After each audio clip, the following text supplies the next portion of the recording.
বন্যা দুর্গত মানুষের জন্য প্রতি বেলার খাবার নিশ্চিত করতে উদ্যোগ নিয়েছে বৈষম্য বিরোধী ছাত্র আন্দোলন। এতে ভালো সাড়াও মিলেছে। ঢাকা বিশ্ববিদ্যালয়ের টিএসসিতে গণত্রাণ কার্যক্রমের বিষয়ে সংবাদ সম্মেলনে প্রবাসীদেরও স্বতঃস্ফূর্তভাবে এগিয়ে আসার আহ্বান জানান তারা।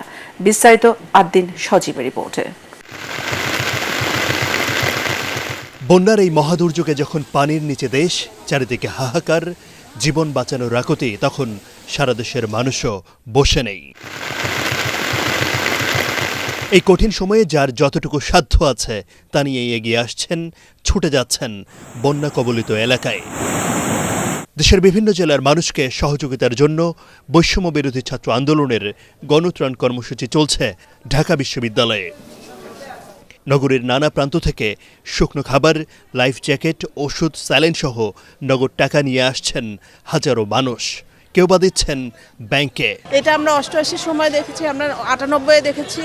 হ্যাঁ, তো এটা সব সময় মানুষ মানুষের পাশে দাঁড়ায় এবং সেটারই একটা ধারাবাহিকতা চলছে এখনো। এখানে বিস্কিট আছে, মোমবাতি আছে, তারপর হচ্ছে চিড়া আছে, তারপর হচ্ছে বাচ্চাদের হচ্ছে ডায়া প্যান্ট, তারপরে হচ্ছে মেয়েদের জন্য যে প্যাডগুলো লাগে এগুলো মোটামুটি নিয়ে আসছে। যাদের উপর আমরা আস্থা রাখতে পারি, যাদের এই কাজ করার কথা, তারা এই টাকা নিয়ে কোথায় যাচ্ছে, কি করছে সেটার উপর আস্থা ছিল না। এই যেই ত্রাণের টাকা যাচ্ছে সেটা বেগমপাড়ায় যাচ্ছে কিনা সেটা নিয়ে আমরা জানতাম না। এখন সেই আস্থা ফিরে এসছে, এখন জনগণের সেই আবেগটা সেই জায়গায়, সেই কারণেই আমরা আসছে আমি মনে করি। সমন্বয়করা জানান, গণত্রাণ কর্মসূচির একদিনেই অর্থাৎ বৃহস্পতিবার রাত 1টা পর্যন্ত প্রায় 30 লাখ টাকা সংগ্রহ হয়েছে।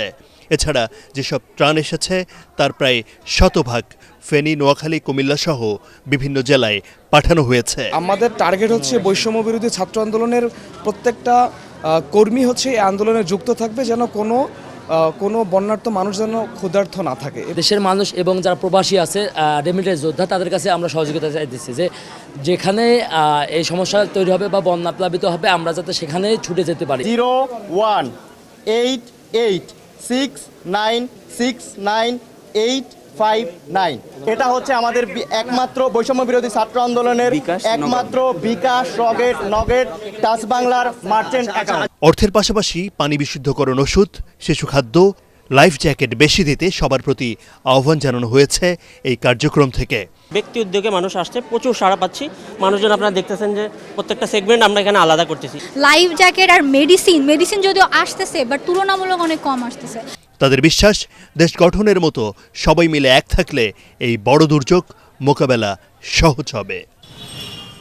আদ্দিন সজীব, এটিএন বাংলা, ঢাকা।